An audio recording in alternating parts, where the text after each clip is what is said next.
What's up, everybody? My name is bengreen, and in this video I'm going to be talking about our internal motivations. And this is something that's come up a lot for me recently. I've been journaling some today and some the past few days, and this has just been coming back up in conversations and lots of places. So I thought I'd talk about it on here. So what I want to talk about with internal motivations is how they show up in entrepreneurship and how you can actually leverage internal motivations, and I think at its core just like human desire to get what you want in life. So I'm also going to give you a little bit of a backstory on like some of my motivations and when I first started, what I now think are my motivations back then, because obviously hindsight's 2020. So when I first started entrepreneurship, from my perspective, my goal was, from my perspective now, my goal back then was to get to where my parents were, get to the level of income that my dad was. And that was higher than most, like everybody in my town that I grew up in, very small town. So I was like, that would be like a great place to be. I'd be like set, like I would have made it if I was at that point. And what I found was that was like a really crappy internal motivation that wasn't good, and it doesn't really serve me or serve any of my clients or anybody who I would be able to help with anything that I'm skilled at. So now I've taken a lot of time. I've taken a few weeks kind of off, or not completely off. I've maintained relationships, maintained clients, maintained some YouTube presence, and I've sort of rethought a lot of this because that's what it was originally focused as. I was like, I have this skill. I can help businesses scale with technology. Like we've helped nearly 40 businesses now. And I know exactly what most of them need when they come in. They're coming in around the same spot. But now, originally it was like monetarily focused, which I think a lot of people start off that way. But after money is not like an object anymore, there's not a very good motivation tool. So now, sort of what I see as my vision and what I see as like the biggest synergy is actually exactly that, which is finding synergy in internal motivations. So I'm going to be talking about leveraging internal motivations in relationships. Now there's really two different types of relationships that a business owner will have. The first one is with their customer before you have any employees, and the second one is with your employees. And for internal motivations to be in synergy or in alignment, there needs to be certain things in place. So for me, when I'm like hiring someone, I want there to be synergy in like, what's my goal? What's like just why am I hiring this person? And what is their goal? Like, are they trying to get somewhere? Are they trying to learn a skill? Okay, take that into account. Or are they just trying to get experience in this certain industry, in this certain, like leveraging this certain skill? Like what exactly are they looking for? Are they looking for case studies? Because if they're looking for case studies, that actually aligns with what I'll go into in a second. But that's the first place that it shows up for me. And aligning internal motivations looks something like this. If your goal is to have someone do as much work as possible, like take as much work off of your plate as possible, then it would make sense to have someone do hourly. Because the motivation for hourly, just as a human, just innately, is if I'm doing hourly, I'm trying to use the most amount of hours that I can, because I'll get paid the most, I'll get the most reward. There's a direct correlation between hours and pay. Now, if I was trying to do something where I was like, I just want this done, I want you to take care of it. If it takes you 5 hours, perfect, but I expect it'll take about 20 hours if you want to make it more efficient. What you reap is what you sow, or whatever. You get the benefits of doing that. So here's this monthly retainer. Do it as fast and efficiently as you can, but it's totally up to you. I just want this result. And that is results focused versus like hourly focused. So that's the first place. So figuring out what is your goal and what is their goal. Their goal is to maybe make the most money, maybe in the least amount of hours possible. It would make sense if they were in a role where it was like a retainer and it was like, I don't care how many hours you work, just get this done, this is the result. That makes sense there. But for something like hourly, this is something where it's like, take as much work off my plate as possible, make the most like quality DMs as possible. Another one that's like an internal motivation is if you have like a sales role, like a 1099 sales rep who's making a commission on every sale, then the reward there is aligned between you and them because you hired them to get more sales, and they're getting paid in proportion to the more sales that they make. So the more sales they make, the more money they make, the more money you make. So that's the first one, which is internal team. Now the next one, which is I think people can understand that. I think people get that. They bottle that up and put it away.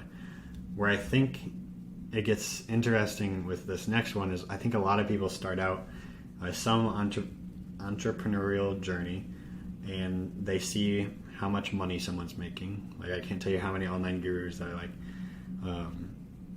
look at this case study who's making 100K per month, or look at this case study who's making 50K per month. Like it draws people in who are going for that level of income. And there's nothing, not saying there's anything wrong with that, but that gets you to that income level, and then what? But there's the example that comes to my mind is like Tom's Shoes. Like Tom's Shoes, I think when they started, their goal was to donate shoes in Africa. And kind of the internal motivation there is like we want to do as much good as efficiently as possible. So like one pair of shoes for one pair of shoes. So like someone buys one, they donate one. Don't have to do anything besides buy a pair of shoes to do that. But if it was just monetarily focused, it'd just be like buy a pair of shoes and we keep the change after that. So for internal motivations for service-based businesses, when dealing with clients, if it starts out as money, that's fine until you reach that money point. Once you reach that money point, it's like, then what? So what I've found is it needs to be aligned with what the client wants.